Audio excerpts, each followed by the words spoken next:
You know, we hear so much about the carotid arteries, right? The ones in the front of the neck. Mm-hmm. Absolutely. They get a lot of the attention. But here's something maybe a bit surprising. Around 25%, a quarter of all ischemic strokes, you know, the ones from lack of blood flow, they actually happen in the back part of the brain. That's right. And that area is supplied by the vertebral arteries. So you have these vessels running up the back of your neck. They're definitely important. They're really quite critical. So this whole system, the Vertebrobasilar system, that's what feeds the back of the brain. Exactly. It supplies some really vital areas. Think brainstem, controlling basic functions, breathing, heart rate, that kind of thing. Then there's the cerebellum, crucial for balance, coordination. And vision, too, right? Occipital lobes. Occipital lobes, yeah, for vision. Yeah. So if the blood flow gets reduced back there, what we call posterior circulation ischemia, well, the effects can be pretty significant. Okay, so let's dig into this. For this deep dive, we really want to get to grips with these vertebral arteries. Ah. What causes the problems? You know, why does blood flow get reduced? What are the symptoms someone might notice? And importantly, what can actually be done about it? And we're drawing this from a really solid source, Rutherford's Vascular Surgery text. Yeah, the 10th edition of Rutherford's Vascular Surgery and Endovascular Therapy. It's pretty much the go-to textbook in the field, so definitely authoritative stuff. Right. And our goal here, for you listening, is to break this down. It is a complex area, no doubt about it. Definitely. But we want to make it, understandable, give you a solid sense of how these arteries work, what can go wrong, without getting totally bogged down in jargon. Yeah, hoping for a few aha moments along the way, especially when we get into maybe the anatomy and the treatments. I think we'll get there. It's pretty fascinating stuff. Okay, so let's start right at the beginning. The anatomy, the actual plumbing, so to speak. These vertebral arteries, they're not just one straight pipe, are they? No, not at all. It's actually divided into 4 distinct parts, or segments. We label them V1, V2, V3, and V4. It helps to think of it like the journey the artery takes. Okay, V1, where's that? So V1 is the very beginning. It branches off the subclavian artery, that's a big one, up in your chest, under the collarbone, and it heads up into the neck. Right. And its journey in V1 ends when it ducks into one of those little bony tunnels in the neck bones, the vertebrae, usually at the 6th one down, C6. Okay, so it enters the spine at C6, then V2. V2 is its path within those bony tunnels of the transverse processes. It basically threads its way up, vertebra by vertebra, from C6 all the way up to C2, the second neck vertebra. Like climbing a ladder inside the bones. Kind of, yeah. That's a good way to picture it. Yeah. Then comes V3. This bit's interesting. How so? Well, it leaves the tunnel at C2, and then it has to curve around quite a bit behind the very top vertebra, C1, that's also called the atlas. Right under the skull. Exactly. And then it passes under a sort of membrane, the atlanto-occipital membrane, to actually get inside the skull. So V3 is the sort of looping segment just before it goes intracranial. And that brings us to V4, inside the head? Yep. V4 is the intracranial part. Once it gets through that membrane, it travels a short distance inside the skull and then usually joins up with the vertebral artery from the other side To form the basilar artery, a really major vessel supplying a big chunk of the posterior brain. You mentioned V3 was interesting. Something about movement. Ah, yes. That V3 segment, because it's looping around C1 and C2, it has a bit of redundancy, extra length. For turning your head. Precisely. It allows for all that neck mobility. We have bending, twisting. But that same mobility makes it more vulnerable. Ah, because it's moving around more. Exactly. It's less fixed than, say, the V2 segment inside the bone or the carotid arteries in the front.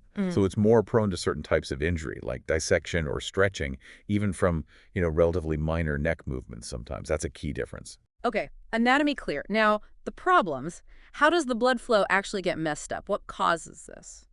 Vertebrobasilar ischemia or VBI? Right. So broadly speaking, there are 2 main culprits. One is simply reduced blood flow. We call that low flow or hemodynamic ischemia. The other is an embolic event. Like a clot traveling. Exactly. A clot or some debris blocking things up. Now, what's interesting with vertebral artery issues is that the low flow mechanism is actually more frequent than what we typically see with carotid artery disease up front. Really? Because you usually associate carotid problems with emboli, right? Big strokes. Often, yes. While emboli certainly happen from the vertebral system too, these low flow situations where the brain just isn't getting quite enough blood consistently are relatively more common causes of symptoms from vertebral disease. Okay, so low flow, what's happening there? Is it just narrowed arteries? Pretty much. You get insufficient blood reaching the brainstem, cerebellum, occipital lobes. This usually happens if you have significant blockages, say more than 60% narrowing in both vertebral arteries. Or if one is doing all the work. Exactly. Or if you have severe narrowing in just one, but it's the dominant one, maybe the other side is naturally small or blocked or ends early, or even if there's a blockage higher up in the basilar artery itself. And if the backup system isn't great? Right. If the collateral circulation, like the circle of Willis connecting front and back circulations, isn't robust enough to compensate, then you get these symptoms. And they can be triggered. Triggered by what? Things like changing posture, standing up quickly maybe, or if your overall cardiac output drops for some reason. And what would someone feel if they're having these low-flow symptoms? It can be a range of things, often transient. Dizziness is common, vertigo, that real spinning feeling. Sometimes drop attacks where someone suddenly falls but doesn't lose consciousness. Wow. Yeah.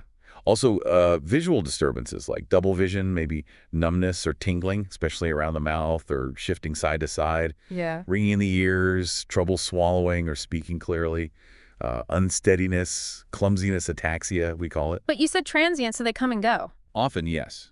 They're typically short-lived, maybe lasting minutes, and they tend to be repetitive.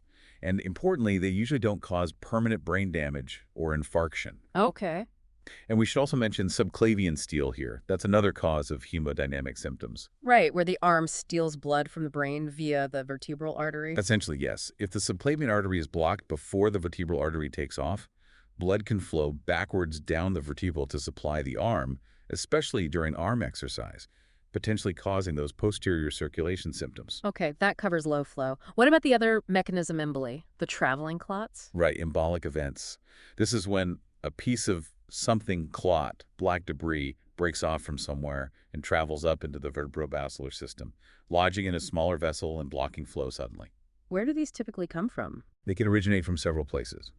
The heart is a common source, especially with conditions like atrial fibrillation, or the aorta, the big artery leaving the heart.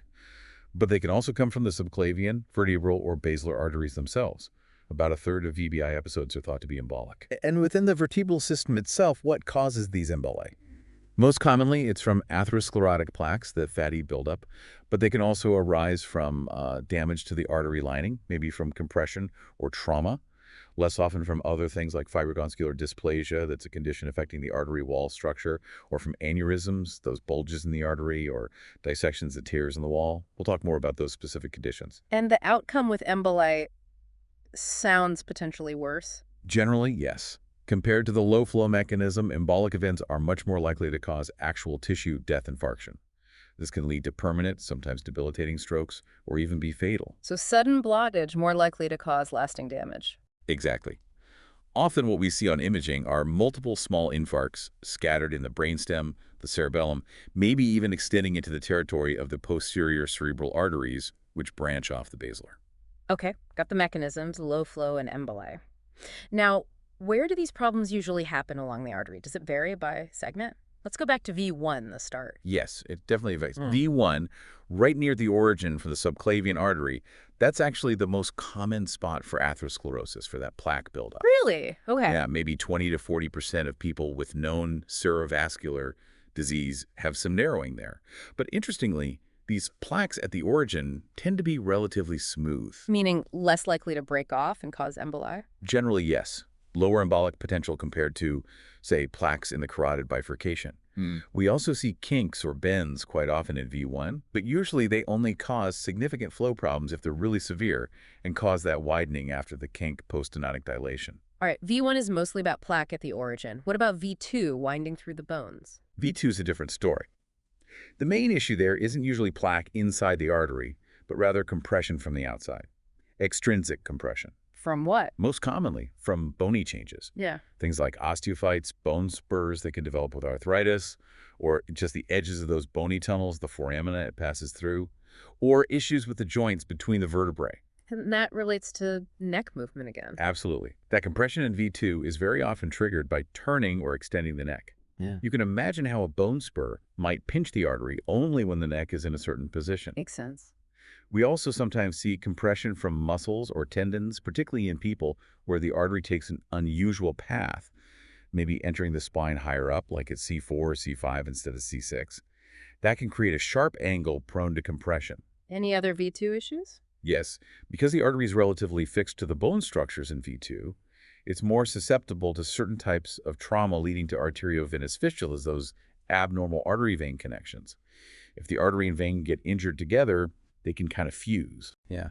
Dissections can happen here too. Again, often linked to stretch injuries from neck movements. And while most aneurysms are intracranial, V2 is actually the most common spot for extracranial vertebral aneurysms. But they're usually pseudoaneurysms from trauma. Mostly pseudoaneurysms, yeah. Related to trauma or dissection, not usually the degenerative kind you see elsewhere. True aneurysms here are rare, sometimes linked to connective tissue disorders. And of course, you can still get dissection, FMD, arteritis, or even embolizing plaques in V2. It's just less common than origin disease or compression. Okay, V2 is mainly about compression and trauma-related issues. What about V3, that mobile segment near the top? V3 is really the prime location for trauma and dissection because of that mobility, especially the rotation between C1 and C2. It gets stretched or kinked more easily. Exactly. It's just more vulnerable to mechanical forces. So extracranial vertebral artery dissection happens most frequently right there in V3. What does that feel like for the patient? A dissection? Typically, it presents with pretty severe pain, often in the back of the head and upper neck, occipitocervical pain. And that's often accompanied by neurological symptoms like dizziness, vertigo, double vision, ataxia, unsteadiness, dysarthria, slurred speech. And can this just happen spontaneously? It can be associated with underlying conditions like fibromuscular dysplasia, but often it occurs in otherwise healthy arteries after seemingly minor trauma. Like what kind of trauma? Things you wouldn't necessarily think of, practicing yoga, painting a ceiling, sometimes even just vigorous coughing, or controversially, chiropractic manipulation has been implicated in some cases. Wow. It's rare overall, but it's a really important cause of stroke, especially in younger people. Does it heal? Or does it always cause problems? Actually, a good number of these V3 dissections heal spontaneously over time, but some can lead to complications. The artery might get completely blocked, occluded, or permanently narrowed, stenotic, or it might develop a pseudoaneurysm or an AV fistula at the site of the tear. Okay. Any other V3 issues? Yes, it can also be compressed, not usually by bone spurs here, but potentially between the base of the skull, the occiput, and the C1 vertebra, the atlas, especially with certain head movements like extension or rotation, causing those low-flow symptoms. Does plaque build up much in V3? Not usually, no. Significant atherosclerosis is pretty uncommon in V3, similar to V4. And you mentioned collaterals before. Yeah. They're important for V3. Very important. Even if you have a blockage lower down, say in V1 or V2, blood can often still reach V3 and the basilar artery through alternative pathways. Collateral flow can come up from branches of the external carotid artery, like the occipital artery, or from branches of the subclavian via the thyrocervical trunk. These natural bypasses are crucial. Good to have backups. Lastly, V4, inside the skull. What happens there? V4, like V3, isn't typically a site for major atherosclerosis. The main things we worry about there are, again, AV fistulas forming and also aneurysmal degeneration, true weakening and bulging of the artery wall. And one really key point regarding V4 and beyond, if someone has really advanced atherosclerosis, severe blockages in the basilar artery itself. The artery formed by the two V4s joining? Right. If that basilar artery is heavily diseased, that's generally a major reason not to attempt surgical reconstruction on the vertebral arteries lower down. The risk is often too high. Okay, that makes sense. So we know the anatomy, the problems, where they occur. Now, who actually gets considered for surgery? How do doctors decide if reconstruction is the right move? That's a really critical question. Patient selection is key. First, you look at the anatomy on the scans. What are you looking for? Generally, you'd consider reconstruction if there's a significant narrowing, let's say greater than 60% in both vertebral arteries, assuming they're both open. Okay. Or if there's that level of stenosis in just one vertebral artery, but it's the dominant one, meaning the other side is either very small, hypoplastic, or it ends early in just a small cerebellar branch, or it's completely blocked already. So if one good artery is doing the job, that's usually okay. Often, yes. A single healthy vertebral artery is frequently sufficient to supply the basilar artery adequately. And this is a really important distinction from carotid disease. Finding asymptomatic stenosis, just a narrowing on a scan without related symptoms, is not typically an indication for vertebral reconstruction. Got it. What about the reason for the symptoms? Does that matter? Absolutely. The etiology, the cause, is crucial. If the patient is having those low-flow hemodynamic symptoms, Dizziness, vertigo. right, before blaming the vertebral stenosis, you have to rule out other systemic causes. Things like orthostatic hypotension, blood pressure dropping when they stand up, or maybe their blood pressure medication isn't quite right. Heart rhythm problems, heart failure, even pacemaker issues or severe anemia can mimic VDI symptoms. So just because an older person is dizzy and has some vertebral narrowing doesn't mean one caused the other. Exactly. You really need to demonstrate, usually through advanced testing, that there's insufficient flow in the basilar artery and that it correlates convincingly with the vertebral lesion before you'd intervene for purely low-flow symptoms. Okay.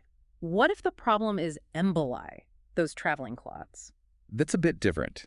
If a patient is having recurrent VBI symptoms like mini strokes or strokes, and they're thought to be caused by emboli coming from a specific lesion, plaque, dissection, whatever, in the vertebral or even the subclavian artery, Yes. then treating that source lesion, either surgically or endovascularly, is definitely considered, especially if medical therapy like blood thinners isn't preventing further events. And in that case, the status of the other vertebral artery doesn't matter as much. You want to stop the source of the emboli. But again, not just for an asymptomatic finding on a scan. Correct. You treat the symptomatic patient. And of course, we also consider reconstruction for those non-atherosclerotic problems like symptomatic aneurysms, dissections causing problems, or AV fistulas. So it sounds like a really thorough workup is needed first. Absolutely essential. You need to perform a careful differential diagnosis, rule out all those mimics. We mentioned blood pressure issues, heart problems, anemia, but also things like brain tumors, benign positional vertigo from the inner ear, Meniere's disease, even sometimes issues related to the carotid arteries can confuse the picture. How do you sort it out? A detailed history is paramount, asking exactly what the symptoms are, what brings them on, like specific head movements. A good physical exam, including checking blood pressure in both arms to look for that subclavian steel difference. If symptoms are clearly reproducibly triggered by head torning, that strongly points towards extrinsic compression. Is there a way to tell that apart from inner ear vertigo? Sometimes. Inner ear problems, labyrinthine disorders, often cause immediate intense symptoms right when the head moves quickly. Vertebral compression symptoms might have a very short delay, the second or two, before they start after the head movement.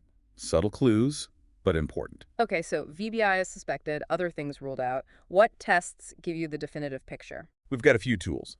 Duplex ultrasound, the same kind used for carotids, can be helpful, but it has limits for the vertebrals. Why is that? Because that V2 segment runs deep inside the bone, ultrasound struggles to see it directly. But it is good for checking flow direction, confirming reversed flow in subclavian steel, and it can often pick up significant stenosis right at the origin in V1. So useful, but maybe not the whole picture. What about CT or MRI? Oh yeah, CT and especially MRI are really valuable here. MRI gives fantastic detail of the blood vessels both outside and inside the skull. MRA, magnetic resonance angiography. Exactly. Often done with contrast dye. It can map out the whole system from the aorta up, show narrowings, blockages, even that flow reversal in subclavian steel. Plus, MRI is much better than CT for spotting strokes, especially small ones, in the posterior fossa, the back part of the brain, particularly the brainstem. So you'd usually get an MRI before considering surgery? Almost always, yes. To check for any existing infarcts. CT angiography, or CTA, is also very useful. It's great for seeing bony details, so it can clearly show if bone spurs are causing compression, and it also images the vessels well for blockages. But the gold standard is still? Still conventional arteriography or angiography, injecting dye directly via catheter. Despite all the advances in CT and MR, it still gives the most detailed dynamic view for surgical planning. What makes it better? You need specific views. Art shots from different angles to really see those origins clearly because they can hide behind the subclavian. Seeing that post-stenotic dilation just after a tight spot in V1 is a strong sign. You can do selective injections into the vertebrals. And the dynamic part, for compression. Crucial. You take pictures while the patient moves their head into the positions that trigger symptoms. You might see an artery that looks fine when neutrals suddenly get pinched or blocked. Wow, okay. And you need delayed images, too, to see how well the collateral pathways are filling and to check if the distal V3 segment is open, especially if you're thinking about a bypass. And getting a good side view, a lateral projection, is essential to properly evaluate the basilar artery. All right. So tests are done, patient's a candidate. What are the actual operations? You mentioned different approaches depending on where the problem is. Right. The location really dictates the procedure. Most surgeries are aimed at either fixing that V1 origin stenosis or dealing with problems in V2 or V3 stenosis, dissection, occlusion. Let's start with V1, the origin. What do you do there? Several options. A very common one is vertebral artery transposition. You basically disconnect the vertebral artery from the subclavian and reattach it end to side onto the common carotid artery nearby. Rerouting the inflow. Exactly. Or you can do a bypass graft. Use a piece of vein, usually from the leg, saphenous vein, or sometimes another artery, to go around the blockage. Connect it from the carotid or subclavian to the vertebral artery beyond the narrowing. Like a detour. Precisely. Less commonly now, you might do an endarterectomy, actually opening the origin and cleaning out the plaque, but that can be technically tricky there. Transposition is often preferred if feasible. Okay. What about V2 in the bones? You said surgery there is rare. Very rare for reconstruction. Mostly, if you have to operate on V2, it's for bleeding, like from trauma. In that emergency, you'd usually just ligate it, tie it off above and below the injury. But not to improve flow. Not usually directly on V2. If V2 is blocked but causing emboli downstream, and the distal artery is open via collaterals, you might consider ligating it near C1, C2, and then bypassing to the V3 segment from the carotid, but that's complex and uncommon. Got it. So most distal reconstruction targets V3. Yes, V3 is much more accessible surgically than V2. Bypass grafting is the mainstay here, again, usually using saphenous vein. Where do you connect the bypass? You can originate the graft from the common carotid, the subclavian, or even from a healthy part of the vertebral artery itself lower down, like V1 or V2 if they're okay. And you connect it to the V3 segment beyond the diseased area. Radial artery from the arm can sometimes be used as a graft too. Any other V3 options besides bypass? Occasionally, you might transpose the external carotid artery, or one of its branches like the occipital artery, directly onto the distal vertebral artery, or even transpose the end of the vertebral artery itself onto the internal carotid artery. Lots of potential configurations depending on the anatomy. And you mentioned a very distal bypass, suboccipital. Yeah, for disease way up high in V3, near the skull base, you might need to run a bypass from the distal internal carotid artery up behind the ear to the vertebral artery in that suboccipital region. It's technically very demanding, definitely not routine. Can we walk through one of those procedures a bit more? Say, the V1 transposition to the common carotid. How's that done? Sure. It starts with an incision low in the neck, just above the collarbone, usually along the front edge of the big neck muscle, the sternocleidomastoid. Okay. The surgeon carefully dissects down, often going between the two heads of that muscle. They might divide a smaller muscle called the omohyoid to get better exposure deep down. The big vein, the internal jugular, is gently moved aside. Carefully avoiding nerves, I assume? Absolutely.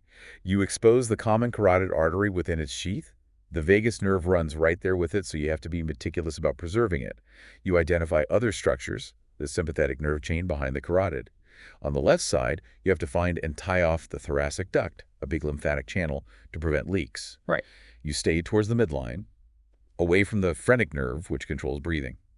Then you find the vertebral vein, which usually lies over the vertebral artery near its origin. You tie off and divide the vein. And there's the artery. And right under it, usually, is the V1 segment of the vertebral artery. You have to free it up carefully from its origin on the subclavian, all the way up towards where it enters the bone, making sure not to injure that sympathetic chain nearby. Then you move it. Once it's fully mobilized, you pick a good spot on the side of the common carotid artery.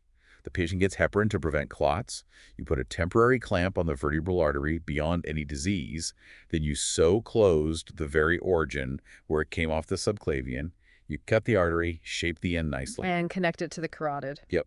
Temporarily clamp a small section of the common carotid, make a little oval opening in its side, and then meticulously sew the prepared end of the vertebral artery to that opening using very fine stitches. Continuous suture, usually.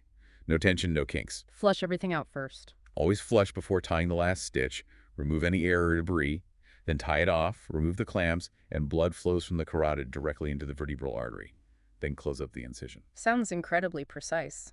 What about the distal bypass, say, common carotid to V3? That sounds even trickier. It is a different level of complexity, accessing V3 high in the neck. The incision is usually higher, along the sternocleidomastoid muscle, extending up towards the ear. Okay. The key is finding the landmarks. You dissect between the jugular vein and the muscle, and the first critical structure is the spinal accessory nerve. Controls shoulder movement. You have to find it and protect it. Right. You trace it up towards where it crosses the transverse process of C1, the top vertebra, which you can feel. Then you identify another muscle, the levator scapulae. You find a small nerve branch, the anterior ramus of C2, which usually crosses right over the V3 segment of the vertebral artery. So the nerve is the guide. It's a key landmark. You usually divide that small C2 nerve branch, which might cause some temporary scalp numbness, and right underneath it, running perpendicular, is the V3 segment of the vertebral artery. And you free that up. Very carefully, yes. Lots of small veins around there that can be troublesome if they bleed. You get control of the artery segment. Then you prepare the common carotid lower down, like before, selecting a healthy spot for the graft connection. Using the saphenous vein again. Typically, yes. Yeah. Prepared carefully, making sure you orient it correctly regarding valves. Heparin goes in. You temporarily clamp the target segment of V3, make a small lengthwise slit in it, and sew one end of the vein graft onto the side of the V3 artery. Fine sutures again. Checking flow. Check for good back leading from the V3. Then clamp the graft just above the connection. Release the V3 clamps. Then you tunnel the vein graft, usually under the jugular vein, down to the common carotid. And connect the other end. Clamp the carotid, make the opening, sew the other end of the graft to the side of the common carotid. Flush again, tie it off, release clamps. Sometimes you might clip the V3 just below the graft connection to encourage flow up the graft into the distal V3 and basilar. Wow. A lot involved. So after all that, what are the results like? And the risks? Outcomes and risks do differ a bit between proximal and distal procedures. General risks are always there. Yeah. Stroke, bleeding, clot formation, thrombosis, nerve injury. Using intraoperative angiography, taking pictures right there in the OR, helps catch technical problems immediately. Okay. For the proximal ones, like the transposition, what's the typical risk? Proximal reconstructions, like transposition, generally have a pretty low-risk profile. The combined rate of stroke or death around the time of surgery is usually reported under 1%, maybe around 0.9%. That's quite low. It is. Although, if you do it at the same time as a carotid surgery on the other side, the risk does go up, maybe closer to 5 or 6%. Immediate clotting of the reconstruction happens, but it's uncommon, maybe 1.4%. Other potential issues are nerve palsies affecting the voice, or causing Horner syndrome, droopy eyelids, small pupil, or lymphatic fluid leaks, but those are less frequent. And the distal ones, the V3 bypasses, higher risk. Slightly higher, yes. The reported stroke and death rate for distal reconstructions is around 3%. Immediate graft thrombosis is also a bit more common, maybe 8%. And there's that specific risk of injuring the spinal accessory nerve during the high neck dissection, around 2%, which can affect shoulder function. So some risks, but what about long-term? Do these fixes last? Generally, yes. The long-term durability for vertebral reconstruction is often as good as, or even better than, other neck artery surgeries. For proximal transposition, the artery stays open patency in about 95% of cases at 5 years, still over 90% at 10 years. That's excellent. It really is. And if patients are selected well, over 80% get significant relief from their symptoms. For the distal bypasses, patency is also very good, maybe 87% at 5 years, over 80% at 10 years. And symptoms improve there, too. Yes, symptom relief is also high, maybe not quite as high as proximal, but still, most patients over 70% get complete relief, and another chunk get significant improvement. And interestingly, that compensatory high blood pressure you sometimes see with severe low-flow symptoms often gets much better after a successful reconstruction restores brainstem flow. That's really positive. Now, surgery isn't the only game in town anymore, right? What about endovascular options, angioplasties, stents? Right, that's been a huge area of development. Mm. Using balloons and stents inside the vertebral arteries, it's definitely technically feasible for experienced interventionalists. How does that work? Usually done under local anesthetic, often going through an artery in the groin, sometimes the arm. Patients get antiplatelet drugs first. You navigate a guide wire across the narrowed section. Then inflate a balloon. Inflate a balloon to open it up, and very often deploy a stent, a little metal mesh tube, to scaffold the artery open. Unlike in carotid stenting, those embolic protection devices, filters to catch debris, aren't routinely used in vertebrals. The vessels are smaller, makes it trickier. What are the risks with the endovascular approach? Similar categories, but different specifics. Yeah. Access site problems, yes. The big worry is distal embolization knocking debris loose that causes a stroke downstream. Artery rupture during ballooning or stenting is rare but serious. Stent problems like misplacement or migration, clotting within the stent, or dissection caused by the procedure. And long-term? The main long-term issue is stenosis, the artery narrowing down again inside or next to the stent. And occasionally, stents can fracture over time, especially near the vertebral origin due to neck movement stresses. So how do the results stack up? Stenting versus surgery? It's been a bit of a moving target. Early retrospective reviews suggested it was reasonably safe, maybe a 30-day stroke death rate around 6%, but noted selection bias. A Cochrane review back then found insufficient evidence for routine use. Any direct comparisons? One small trial, Cavitas, compared endovascular versus medical therapy and found no significant difference in stroke rates over about 4 or 5 years. A big issue with just angioplasty, ballooning alone, was high stenosis rates, especially at the origin. Stenting improved durability over angioplasty alone, but brought its own risks. So stenting helps keep it open longer, but maybe still not as long as surgery. That seems to be the trend in many studies. Some showed good initial success with stenting, but then maybe 10–15% needed retreatment for stenosis within a few years. Another trial, SSY-LVAA, showed high stenosis at just 6 months. What do more recent reviews say? A fairly recent systematic review found high technical success, around 97%. The average stroke death rate around the procedure was lower, maybe 1.1%, recurrent symptoms around 8%, but significant stenosis was still an issue, maybe 23% in patients who got follow-up imaging. And the stent fracture thing? Yeah, that seems to be a real phenomenon, particularly for stents placed right at the V1 origin. Just a mechanically stressful spot. What about drug-eluting stents? Do they help? They might. They release medication to reduce stenosis. They've shown benefit elsewhere. In vertebrals, they might improve patency compared to bare metal stents, but they usually require longer-term dual antiplatelet therapy, and we're still gathering long-term data specifically in this location. Any other major trials? Well, the VST trial, comparing stenting to medical therapy, was actually stopped early. The early data raised some concerns. It suggested a potentially concerning rate of procedural complications with stenting, and also found that the risk of stroke with just medical therapy alone was perhaps lower than previously thought in that selected group. So questioned how often stenting was really needed. It definitely added to the debate and emphasized the need for careful patient selection, highlighting that medical therapy is quite effective for many. Okay, so summing up endovascular, it's an option, less invasive, but maybe durability and some risks are still being worked out compared to surgery. I think that's a fair summary right now. Both open surgery and endovascular therapy are absolutely valid options for the right symptomatic patient, especially when medical treatment isn't enough. Surgery has that longer track record of durability. Endovascular tech keeps improving, it's feasible, less invasive up front, but maybe hasn't quite matched the long-term patency of surgery across the board yet. So it really comes down to the individual patient. Exactly. It's a careful balancing act, risks, benefits, the specific lesion, the patient's overall health, their preferences. It needs a thorough discussion. Okay, wow. We have definitely covered a lot of ground today. From the twists and turns of the vertebral artery anatomy All 4 segments. to the different ways things can go wrong, low flow versus emboli, and then all the ways doctors try to fix it, from complex open surgery to stenting. Yeah, it's a complex system, that posterior circulation, but so critical. Yeah. And understanding why someone is having symptoms, is it flow, is it emboli, is key. Getting the diagnosis right with imaging like MRA or angiography. Essential first step. Absolutely. And then knowing we have these advanced surgical and endovascular tools when needed, when medicine alone isn't cutting it. So here's something to chew on as we wrap up. We've talked about how things stand now, surgery versus endovascular, the ongoing improvements. Looking ahead, say, the next decade, how do you see this field evolving? That's a great question. Will technology shift the balance further? New devices, better techniques? What might change how we treat vertebral artery disease? It's constantly evolving. I mean, on the endovascular side, you have to imagine we'll see even better stents, maybe more flexible, more fracture-resistant, better drug-eluting platforms with lower long-term risks, perhaps more reliable, easier to use embolic protection, specifically for the vertebrals. Maybe techniques to treat lesions we currently find challenging. And surgery, will that change too? Potentially. Maybe more minimally invasive surgical approaches become refined for certain reconstructions. Enhanced imaging guidance during surgery.